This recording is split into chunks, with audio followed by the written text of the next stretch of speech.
Güney Afrika'dan herkese selamlar, günaydınlar dostlar. Nasılsınız? Umarım iyisinizdir, keyfiniz ve sağlığınız yerindedir. Sizlere bu güzel manzarada selam vermek istedim. Arkamda şahane bir manzara var. Bir önceki videoyu izlediyseniz Cape Town'un şehir merkezinde dolaşmıştık arkadaşlar.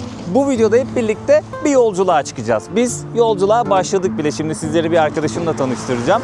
Biz yolculuğa başladık ama bu güzel manzarayı görünce durup sizlere bir selam vermek istedim buradan. Cape Town'un birazcık dışına olacak bu yolculuğumuz. Farklı yerleri ziyaret edeceğiz ve sizlere farklı hikayeler anlatacağım, farklı bilgiler vereceğim. Umarım keyifli bir video olur, güzel bir video olur. Eminim ki güzel manzaralar göreceğiz bu videoda ama güne şöyle bir manzarayla başlamak gerçekten insanın enerjisini, ruhunu yeniliyor. Keyfi yerine geliyor. Sizleri şimdi dostumla tanıştırmak istiyorum. Ben bir Uber yolculuğu yaptım otelime giderken. O esnada tanıştık biz kendisiyle. Sağ olsun. Birazcık böyle konuştuk, anlaştık.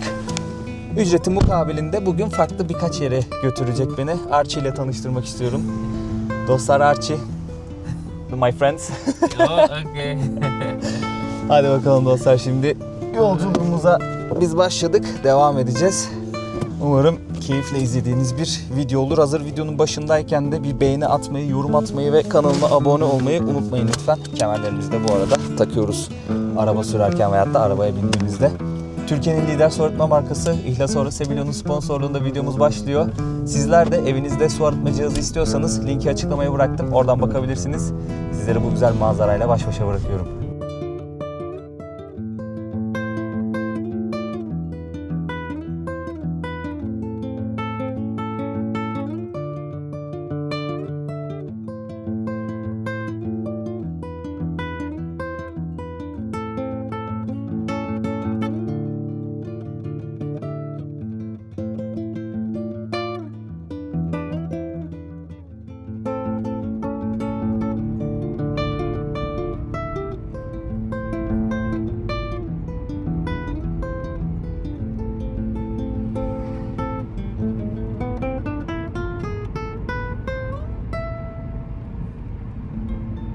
Türkiye'nin lider su arıtma markası Orasebilon Unique sunar. Şahane manzaralar eşliğinde yolculuğumuz devam ediyor arkadaşlar. Ufak bir mola verdik. Şöyle sizlere biraz önce geçtiğimiz kasabayı göstermek istiyorum. Hemen karşıda kaldı. Böyle tepelerin eteklerinde, dağın eteklerine yer yer kasabalar kurmuşlar arkadaşlar. Deniz kenarında yaşıyor insanlar. Şöyle yolu da göstereyim. Genellikle yol böyle. Tek gidiş tek geliş, belli yerlerde çift şerit oluyor. Onun dışında hep böyle tek gidiş tek geliş arkadaşlar. Yer yerde böyle cepler yapmışlar. Diliyorsanız burada duruyorsunuz ve manzarayı izliyorsunuz. Harbiden güzel manzaralar izliyoruz ya. Yani insanın ruhu açılıyor. Gerçekten içi açılıyor yani böyle güzel manzaralar görünce. Sabah sporu yapanlar da görüyoruz. Yürüyüş yapanlar, koşu yapanlar, bir yandan işe yetişmeye çalışanlar, o insanların telaşı. Kasabadan geçerken hepsini böyle bir arada görüyorsunuz. Güzel başladık yine. Burada da abimiz büyük ihtimalle balık tutacak malzemelerini hazırlıyor. Sahil şeridi boyunca yollar bu şekilde arkadaşlar. Tek gidiş tek geliş ve bisikletli varsa yolu bisikletliyle paylaşmak zorundasınız. Bu arada çok güzel manzaralar eşliğinde seyahat ediyoruz. Yani bir yanımızda dağlar, tepeler, diğer yanımızda okyanus. Sadece belli başlı noktalarda fark etmişsinizdir böyle önlem almışlar. Maksat aşağı bir taş, kaya vesaire bir şey düşmesin, yani insanlara zarar vermesin.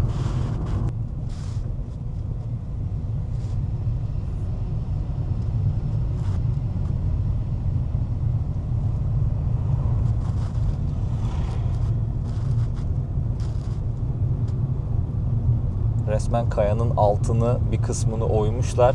Bizlerin geçebileceği bir yol yapmışlar. Şuranın çöktüğünü düşünebiliyor musunuz? Bak şunlar tutuyor. Şu sağdaki sütunlar tutuyor burayı. Ve tabii yaptıkları belli başlı güvenlik önlemleri vardır aldıkları. Onlar sayesinde bizler buradan güvenle geçebiliyoruz. Çok garip bir şey bu mühendislik ya.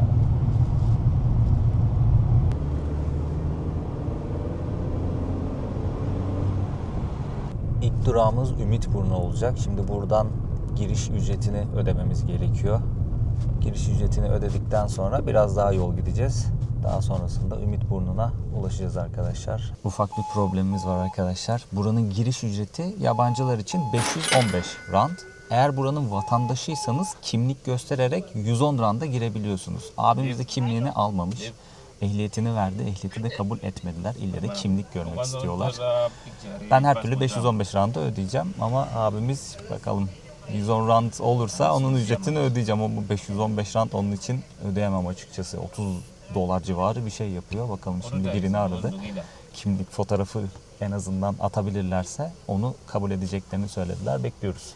Ulusal Park'ın içerisine girdik dostlar. Şimdi Ümitburnu'na doğru yol alıyoruz. Buraya gelecek olanlar varsa mutlaka ama mutlaka pasaportunu getirsin. Çünkü görmek istiyorlar. Abimizin yanında herhangi bir pasaport veyahut da kimlik olmadığı için, ehliyeti de kabul etmedikleri için o da standart ücreti ödemek zorunda kaldı. Yani aklınızda bulunsun, burayı ziyaret etmek istiyorsanız pasaportu unutmayın lütfen. Buranın giriş ücreti 515 rand kişi başı. Şimdi girdik. Yolculuğumuz devam ediyor. Çok az kaldı. Biraz daha yol gideceğiz. Böyle bir manzaraya şahit oluyoruz şu an. Yani yol boyunca çok güzel manzaralar izledik. Gerçekten çok güzel yerlerden geçtik. Değişik yerlerden geçtik. Ve bu güzel manzarayla da yolculuğumuza devam ediyoruz. Biraz daha gideceğiz. Daha sonrasında Ümitburnu'na varmış olacağız. Dostlar, sizlerin huzurunda bir hayalimi daha gerçekleştirmiş bulunuyorum. Bir tarih sever olarak ve harita kurcalamayı seven biri olarak Ümitburnu ve buranın hikayesi her daim ilgimi çekmişti. Umarım bir gün gelip ziyaret edebilirim diye düşünüyordum ve şu an Ümitburnu'ndayım dostlar. Arkamda Ümitburnu. Bayağı bir kayalıkmış ama ya, böyle bir yer olarak düşünmemiştim hiç. Bayağı da bir dalga var. Çok güzel bir manzara var ama böyle biraz da sis çökmüş durumda. Güneş artık böyle gökyüzüne çıktı. Bizi aydınlatıyor, ısıtıyor. Onun da verdiği bir pusla birlikte değişik bir ambiyans olmuş burada. Çok ağır bir okyanus kokusu var bu arada burada dostlar. Buraya araba kiralayıp gelen çok fazla oluyor ama derseniz ki ben araba kiralamak istemiyorum, tur vesaire bir şey var mı? Tur da var arkadaşlar. Böyle ufak minibüslerle de buraya gelen turlar var. Özel turlar da var. Otobüsle gelen turlar da var. Tamamen sizin bütçenize göre turlar var dostlar. Burada da turistlerin fotoğraf çekildiği bir yazı var. Ne diyor? Cape of Good Hope. Yani Ümitburnu arkadaşlar. Biz Ümitburnu diyoruz. Orada koordinatları da yazmışlar. Burası Afrika kıtasının en güney-batı ucu. En güney ucu olarak bilinir genelde. Bu yanlıştır. En güneybatı ucundayız biz arkadaşlar şu an. Karşımızdaki tepenin üzerinde bir manzara izleme noktası var. Şimdi ufak bir yürüyüş yapacağız oraya dostlar. Şöyle etrafımdaki manzarayı da göstermek istiyorum sizlere.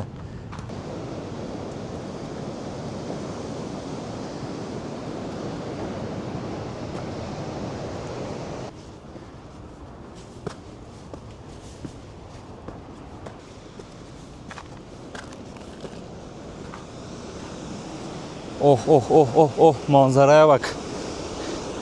Manzaraya bak, manzaraya. Dalgalar nasıl geliyor öyle ya? Yalnız burada dikkat etmek lazım. Ayak kaysa hop aşağıdayız. Dikkat etmekte fayda var. Biraz önce aşağıdaydık. Ümitburnu'nu aşağıdan gördük. Şimdi de yukarıdayız arkadaşlar. Manzara izleme noktasındayız. İyi bak, çok fazla fırtına yok. Çok fazla rüzgar esmiyor. Genelde burası bayağı fırtınalı oluyor arkadaşlar. Bugün şanslıyız. Fırtına yok. Rahat bir şekilde burada durabiliyoruz. Ümitburnu. Meşhur, tarihte çok önemli bir yeri olan Ümitburnu'ndayız. Hemen aşağıda park yerini görüyorsunuz. Oraya ulaşıyorsunuz araçla. Oradan itibaren buranın keyfini çıkarmaya başlıyorsunuz arkadaşlar. Ve geldiğimiz yola bakın. Böyle sahil şeridinden geldik. Tabii bir noktada iç kısma bağlanıyorsunuz. Gayet güzel manzaralar. Gayet güzel manzaralar. Dostlar, Ümitburnu denizcilik tarihi açısından oldukça önemli bir yere sahip. 1488 yılında Portekizli denizci Bartolomeu Diaz keşfediyor burayı. Ve bölgedeki şiddetli fırtınalardan kaynaklı olarak buraya Fırtınalar Burnu diyor. Daha sonrasında dönemin Portekiz kralı diyor ki bu keşif bizim Hindistan'a deniz yoluyla ulaşmamızın ümidini arttırdı diyor. Ben buranın adını değiştiriyorum abi diyor ve Ümitburnu koyuyor buranın ismini. O günden sonra da burası Ümitburnu olarak anılıyor arkadaşlar. 1497 yılında çok önemli bir gelişme oluyor. Bir diğer Portekizli denizci Vasco da Gama Ümitburnu'nu dolaşarak Hindistan'a ulaşmayı başaran ilk Avrupalı oluyor. Tabi bu da dengeleri değiştiriyor. Çünkü baharat yolu ticaretini denizlere taşımış oluyor kendisi. Ticaretin dengeleri değişiyor o günden sonra arkadaşlar. Bir önceki videoyu izleyenler Cape Town şehrini gezdiğimizi hatırlayacaktır. Şehrin kuruluş hikayesi aslında Ümitburnu'na dayanıyor. Nasıl oluyor? 1652 yılında Hollanda Hindistan Ticaret Şirketi arkadaşlar buraya geliyor ve Ümitburnu'ndan Asya'ya doğru giderken burada kalıcı bir istasyon kuruyor. Bunu neden kuruyor? Çünkü buradan taze gıda sağlıyor, su sağlıyor ve tıbbi yardım ihtiyaçlarını buradan sağlamaya çalışıyor. Ve böylelikle bu coğrafyadaki ilk kalıcı yerleşkesini kurmuş oluyor arkadaşlar ve sömürge tarihini de başlatmış oluyor aslında. Yıl 1652. Daha sonrasında biliyorsunuz İngilizler geldi vesaire vesaire. Bir önceki videoda birazcık böyle detaylı olarak anlatmıştım bu süreci. Sonrasında tabii ki Güney Afrika bağımsızlığına kavuşuyor arkadaşlar. Ama Ümitburnu'nun böyle bir tarihi hikayesi var. Cape Town'un da kurulmasına aslında bir noktada vesile oluyor. Ümitburnu'ndayız. Gerçekten inanılmaz bir manzara var ya. Ne diyeceğimi şaşırdım. O kadar güzel bir his ki benim için şu an. Yani hayalimi gerçekleştiriyorum. Haritadan baktığım o noktaya ulaşmış vaziyetteyim şu an.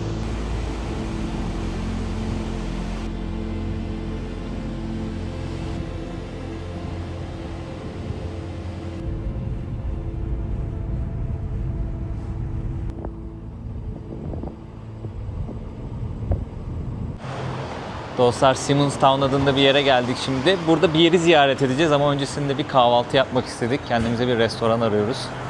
Burada böyle yol kenarında kafeler, restoranlar var. Küçük bir yerleşim yeri burası.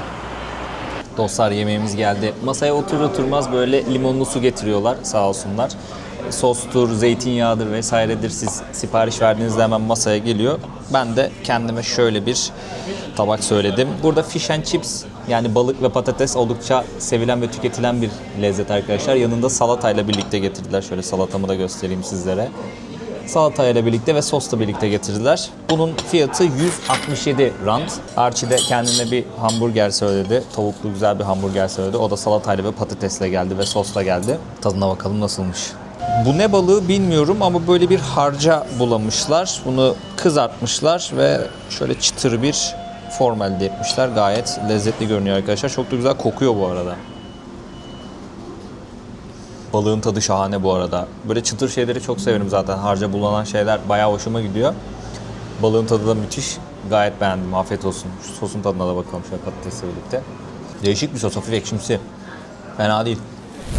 Evet dostlar, günün en heyecanlı kısmına geldik. Afrika penguenleriyle tanışma vakti. Simonstown'un içerisinde Boulders Beach denilen bir sahil var arkadaşlar. Afrika penguenleri buranın çevresinde takılıyor. Şu an Ulusal Park'ın girişindeyim. 2 tane giriş var. Burası ana giriş arkadaşlar. Bakın, buraya iyi bakın. Şimdi buradan girdiğimiz zaman penguenleri görebiliyoruz. Ama ve lakin belli teraslardan izleyebiliyoruz penguenleri. Ana girişin olduğu kısımdan ben yürümeye devam edeceğim. Sağa dönüyorum ve bu patikadan yürümeye devam ediyorum. Şimdi ikinci girişe yürüyeceğiz. İkinci girişin olduğu kısımda böyle bir boşluk var arkadaşlar. Bir aralık var. Oradan böyle sanırım suyun içine girerek ne yapacağız? Penguenlerin direkt yanına kadar gidebileceğiz. Derken zaten burada hemen dostlarımızla karşılaştık. Ne yapıyorsunuz lan? İyi misiniz? Bak bak bak nasıl yatmışlar. Buradaki de takılıyor bak. Ağaçların arasında. Ne işiniz var lan sizin burada? Yanlış yerdesiniz siz ha? Beni yoksa girişe götürmeye mi geldiniz? Ha, ne dedin? Baksana tipe. Çok sevimliler ya. Yani ilk duyduğunda insan Afrika'da penguen mi olur ya filan diye düşünüyor. Ama burada penguenler var arkadaşlar. O bayağı da varmış ha, baksana. Burada gölgede takılıyorlar. Çünkü hava çok sıcak. Büyük ihtimalle onlar da şu an yanıyorlardır bizim gibi.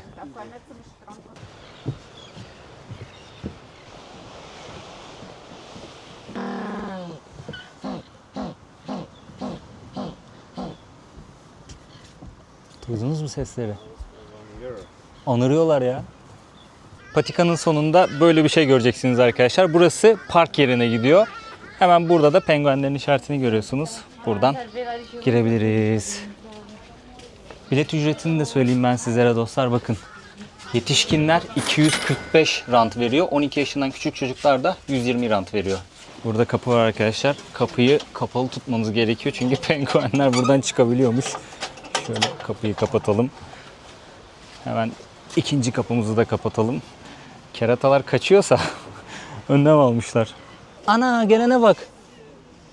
Lan sen nereden çıktın? Sen nereden çıktın kral? Ne yapıyorsun? He? İyi misin? Isırma lan kameramı. Şşş. Tipe bak ya. Çocuğu peşliyor bak, çocuğu peşliyor. Onun peşinden gidiyordu. Oo, su buz gibi var ya. Su buz gibi, çivi gibi. Buranın karşısı Antarktika. Büyük ihtimalle o suyun soğukluğunu etkiliyor. Şimdi ben ayakkabıları, çorapları çıkardım. Bunun sebebi de eğer bu yolu seçecekseniz birazcık ıslanabiliyorsunuz arkadaşlar. Şurada bir aralık görüyoruz. Oradan bir yerden geçeceğiz penguenlerin yanına. Yani bu yol birazcık meşakkatli, emek istiyor. Geçeceğimiz aralık burası. Şöyle birazcık eğilelim. Aman aman aman aman aman aman. Islanmayı göze almanız gerekiyor birazcık.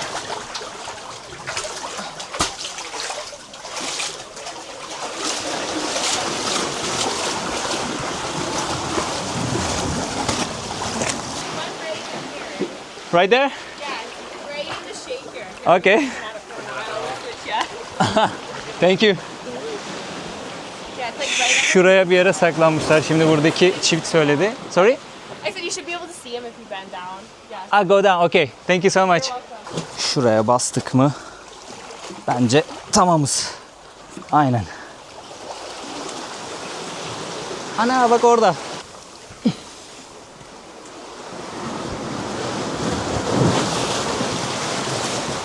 Arkadaşlar bir tane penguen dostumuzun yanına ulaştım. Birazcık zor ulaştım. Çünkü kaygan bir yerden geçmem gerekiyordu. Düştüm kalktım vesaire derken şu an kendisinin yanındayım. Afrika penguenleri.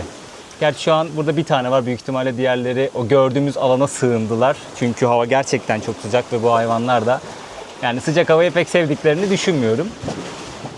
Buraya sığınmış, bu da gölgeye takılıyor kendi başına. Böyle üzerindeki bir şeyleri temizliyor ama anlayamadım. Aman aman aman aman aman. Islandım bak. İyice oturduğum yer var ya, bak şöyle göstereceğim. Kayıyor. Aha da şöyle bir yerdeyim. Bura kayıyor takdir edersiniz ki. O yüzden ben de şöyle dala tutundum abi. Penguenin düşüyorum, aşağı gidiyorum. Lan aşağı gidiyorum. Pengueni yakından görmek ve sizlere göstermek istiyorum. Çok fazla yaklaşmamanız gerekiyor. Çünkü ısırabiliyorlar. Korkuyor hayvanlar. Ben de bu mesafemi korumak istiyorum. Gözlerinin altındaki o kırmızılığı görüyorsunuz değil mi dostlar? Onlar vücut sıcaklığını dengeliyormuş. Şimdi bu hayvanlar buraya iki çift halinde gelmişler. Daha sonrasında koruma altına alınıyorlar burada. Tabii ki burada çok fazla balıkçılık da yapılıyor. Bu hayvanlar daha rahat üresin ve sayıları çoğalsın diye belli başlı kurallar, kanunlar koyuyorlar. Ve zaman içerisinde 2000 ile 3000 arasına yükseliyor bu hayvanların sayıları. Tabii ki beslenmeleri gerekiyor. İşte denize açılıyorlar, balık avlıyorlar vesaire. Aslında bir kuş türü penguenler ama öyle bir evrimleşmişler ki balık avladıkları için, sudan avlandıkları için bu kanatları tamamen böyle bir balık avlayabilecek, suyun içerisinde rahat hareket edebilecek bir forma evriliyor zaman içerisinde, yüzyıllar içerisinde ve şu anki görünümünü alıyor. Uçamıyorlar ama ve lakin sağlam balık avlıyorlar. Buraya gelmenin kolay bir yolunu göstereyim sizlere. Haritada Beyella Kafe'yi konum alın arkadaşlar. Bakın burası kafe ve kafenin otoparkı. Şöyle göstereyim sizlere. Buraya arabanızı park edebilirsiniz. Daha sonrasında yine o girişin olduğu tabelayı göreceksiniz. Buradan geliyorsunuz. Şöyle dümdüz yürüyorsunuz arkadaşlar. Benim içeri girdiğim kapıyı bulacaksınız. Ben ilk girişe de girdim. Sizler için görüntü aldım. Teraslardan penguenler izliyorlar. Tabii orada daha fazla penguen vardı. Ama yukarıdan bakıyorsun, yani hayvanın yanına çok fazla yaklaşamıyorsun. Bakın buradan giriyorsunuz. Şu penguen işaretini gördünüz ya. Bu yolu takip edince de ilk giriş kapısına, geldiğimiz yere gidiyorsunuz.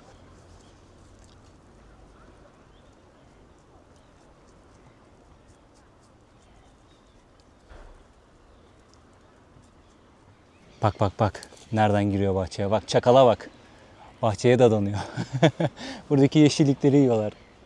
Bayağı var ha bunlardan. Böyle yeşilliklere dadanıyorlar. Afiyet olsun kral. Hiç bize ikram etmek yok. Ha? Bu kardeşiniz pengueni sizlere yakından gösterebilmek için kendini tehlikeye attı. Hırçın dalgalarla boğuştu. Dik ve kaygan, sert, sivri kayalıklarla mücadele etti. Ama o pengueni size gösterdi. Ufak da bir yara almadı değil tabii. Şurayı birazcık sıyırttırmış olabiliriz. Bunun dışında kayıp düşünce burası da birazcık sıyrılmış oldu. Sol ayağımdaki serçe parmağımın hemen altındaki kısmı bir yere sert vurdum ama nereye vurdum bilmiyorum. İnanılmaz şişmiş durumda. Küçük yaralar alarak yolumuza devam ediyoruz ama bizi hiçbir şey yıldıramaz. Bunlar da bize koymaz. Öyle mızmızlanma yok. Ama fena düştüm. Elimde kamera vardı.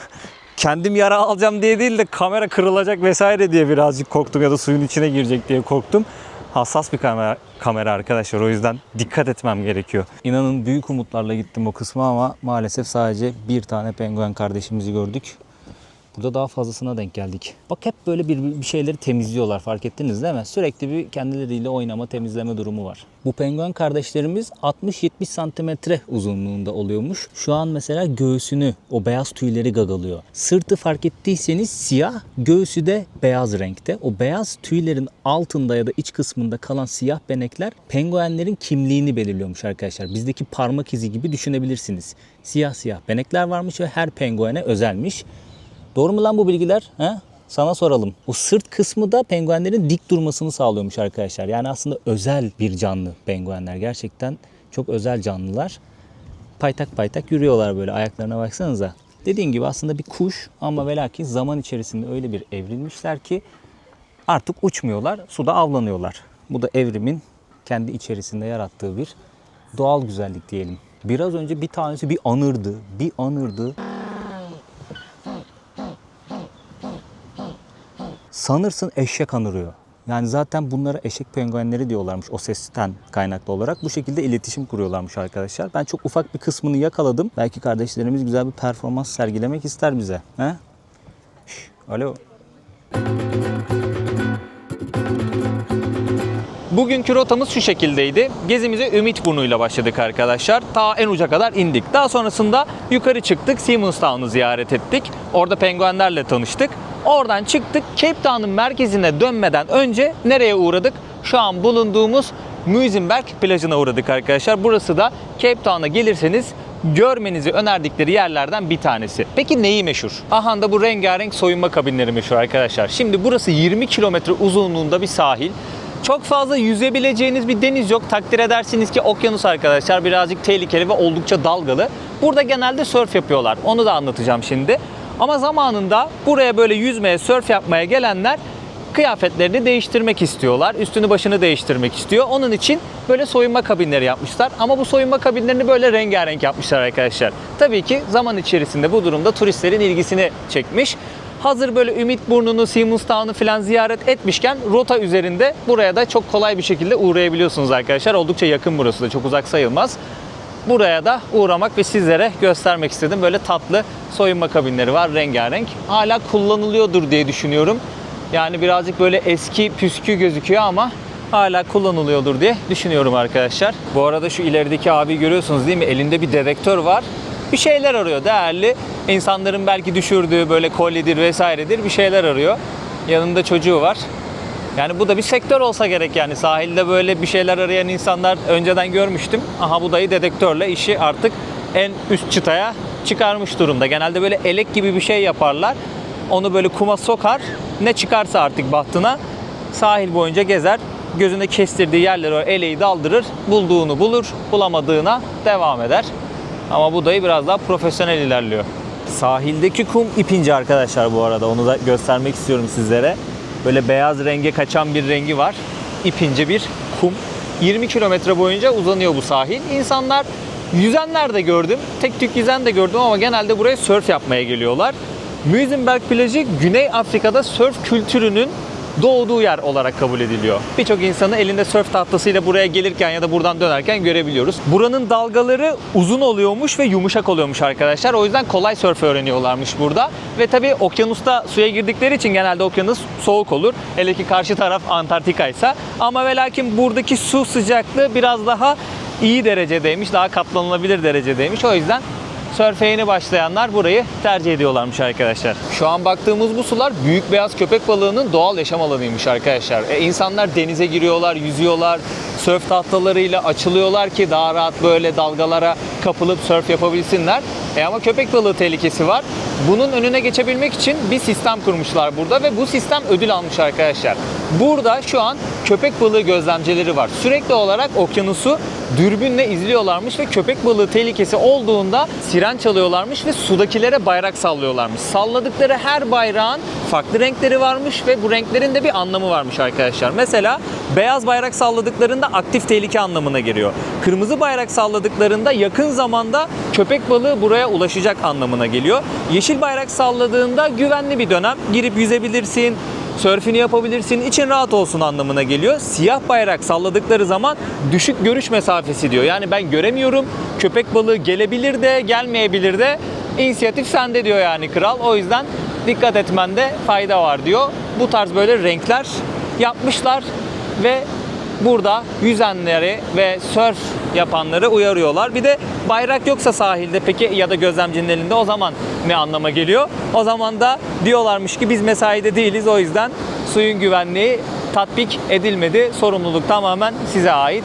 Böyle bir sistem kurmuşlar. Bu sistemde ödül almış arkadaşlar. Bunu da sizlerle paylaşmış olayım.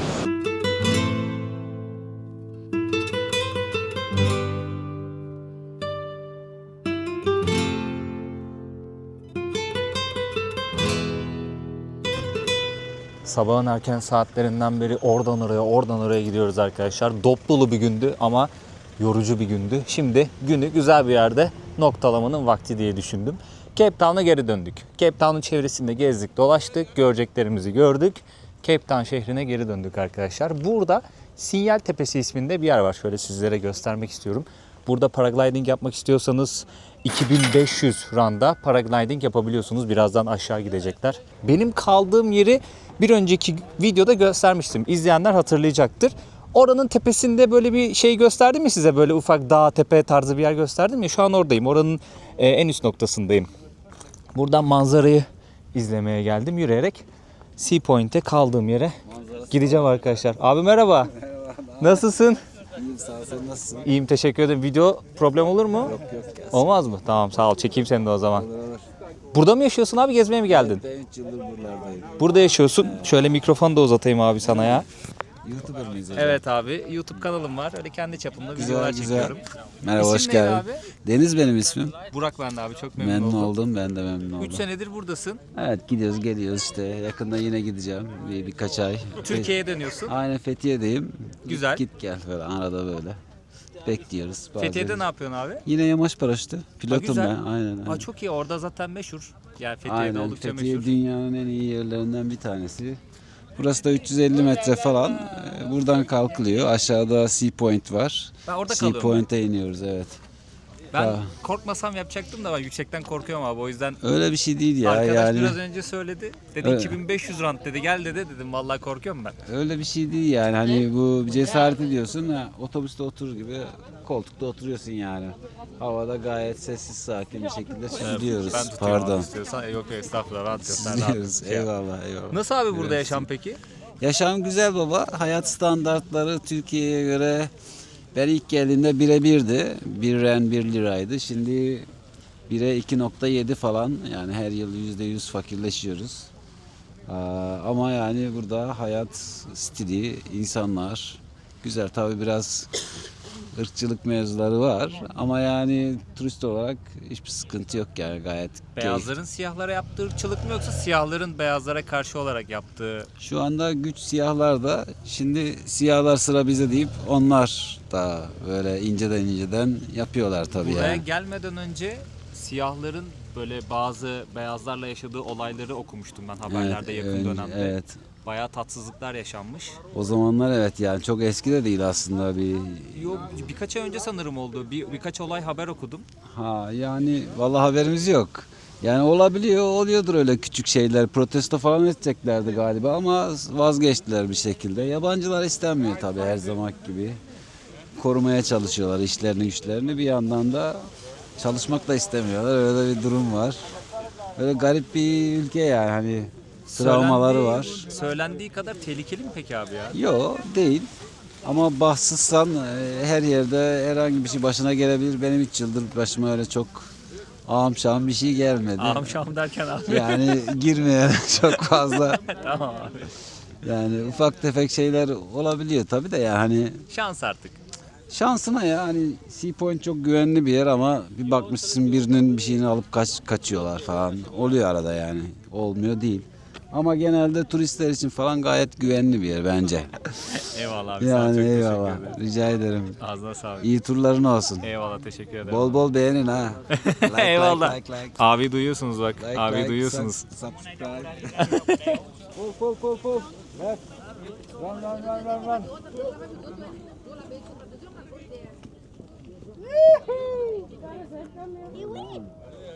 Abi bu eleman koşmadı ama ya. Koşması gerekiyor. Evet, koşması gerekiyor. Ben de öyle hatırlıyorum ya. Çakabilirlerdi ama çakmadılar. Çakma dediğin abi çakılma anlamında mı? Bir iki takla atıp tozunu falan silkip geri Harbi mi? gelebiliyorlar bazen. Çok nadir tabii yani o. Gitgide kalabalıklaşmaya başladı. İnsanlar gün batımını izlemeye geliyorlar buraya. Gün batımı izleyebileceğiniz noktalardan bir tanesi burası. Bir diğeri de Table Mountain, yani Masa Dağı. Şöyle göstereceğim sizlere. Bir tane böyle çerçeve koymuşlar. Manzara olduğu için, Masa Dağı'nı görebildiğiniz için. Buradan fotoğraf, video çekebiliyorsunuz arkadaşlar. Deniz abi biraz önce bir müşteri geldi. Hemen onunla ilgilendi. Hızlı bir şekilde uçuşa geçtiler. Şu an havada süzülüyorlar arkadaşlar. Yüksekten korkmasam ben de aslında yapabilirim. Birazcık psikolojik bir şey ama çekindiğim için çok denemek istemiyorum. Bir gün denersem Fethiye'de denerim ama. Fethiye çok güzel bu konuda ya. Manzarası falan müthiş yani, şahane.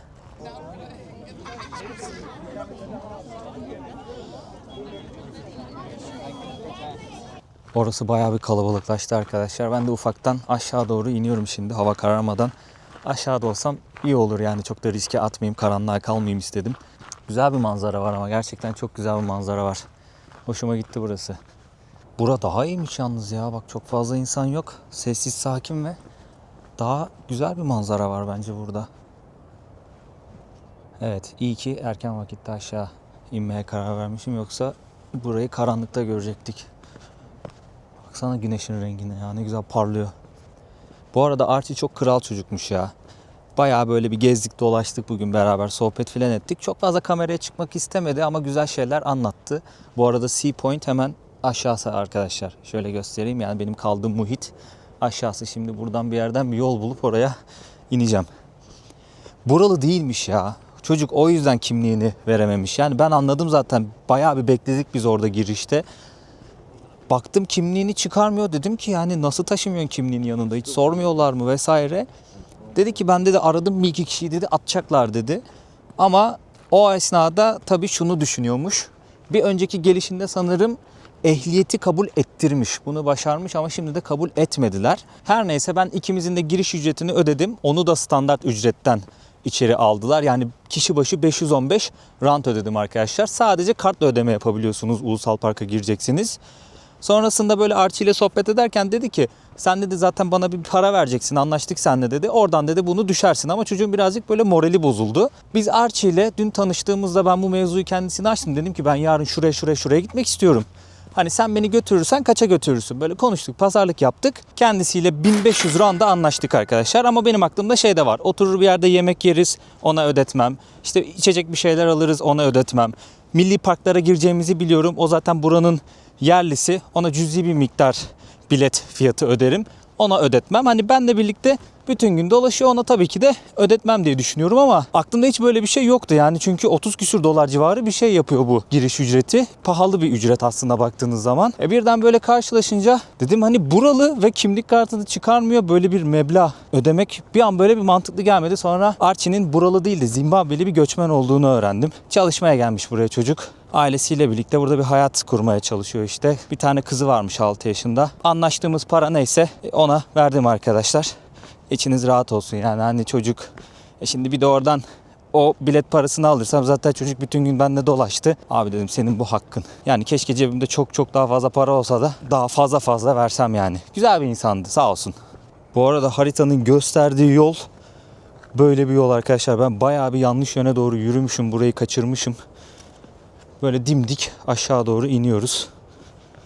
Umarım ileride bir yere bağlanıyordur bu yani. Kimsenin buradan yürüdüğünü görmedim ama bu demek değildir ki burayı denemeyeceğiz. Yani harita gösteriyorsa vardır bir bildiği. Güveniyorum haritaya. Çok da güvenmiyorum aslında. Maps'imi bazen böyle sapıtabiliyor. Şans artık. Buraya tekrar çıkmak da var. Millet diyor ki hava karardığında sakın diyor sokakta yürümeyin. Gideceğiniz yere taksiyle gidin. Kendinizi hiç riske atmayın. Benim yaptığıma bak. Hava kararmak üzere. Şu an etrafımda hiçbir şey yok. Yani biri gelse burada her şeyi yapar yani. Her istediğini yapar, çeker gider, bir Allah'ın kulu da beni burada bulamaz. Bu harita ama inanıyorum ya beni bir patikaya çıkaracak. Ben tamam yanılttığı çok oldu benim Maps.me'nin ama çoğu yerde de kurtardı. O yüzden güveniyorum ben. İleriden bir yerden şöyle aşağı giden bir yol var. Bence var. Haritanın söylediğine göre var. Umarım beni yanıltmaz. Ya da abicim hiç kasmaya gerek yok. Şöyle çaprazdan yola doğru yaldır yaldır ineceğim. En kısa en kestirme bak aşağıda bir yol görüyorum. Çit görüyorum. O çite doğru ineceğim önce. Sonrasında ne yapacağım? Çiti takip edip yola doğru gideceğim bir yerden de. Atlayacağım artık yola. Yapacak hiçbir şey yok. Hızlı bir aksiyon almam gerekiyor. Hızlı karar vermem gerekiyor. Bak abi tamamen doğru yorumladım. Doğru aksiyonu aldım. Tak diye çaprazdan patika olmasa bile tutuna tutuna bu ağaçlara hızlı bir şekilde kendimi aşağı atmayı başardım. Bak çitlerin oraya geldik bile. Ha bak şu aralıktan da yola ulaşabiliyorum. Tam olarak düşündüğüm şeyi yaptım. Kamera çekmiyormuş sanırım. Ha şimdi çekiyor. Kameranın açısını tutturamamışım yola bakacağım diye. Tam olarak düşündüğüm şey buydu. Yani şu aralıktan kendimi caddeye atmaktı. Buraya gelip buradan girmesinler diye elektrikli tel çekmişler her yere. Eskaza tutundun. Geçmiş olsun. Durduk yere bilmem kaç volt elektrik yiyeceksin. Yoldan geçen biri görse şaşıracak dağdan adam iniyor diye. Geldik. Aha da geldik ama kaldırım bir şey yok. Direkt yola çıktık. Kaldırım karşıda kaldı. Geldik. Bak. Sea Point'teyim. Mahallemdeyim. Nereden geldim? Ta tepeden geldim bak. Gözükmüyor. Ta tepeden geldim indim. Mahallemiz sakin görünüyor arkadaşlar. Öyle çok bir kalabalık yok. Kamerayı kendime tutuyorum. Şu omzumdan tarafa bakın. Sokakta şurada bir abi görüyorsunuz. Bir tane daha abi var. Onlar yüzünü kapatmış durumda.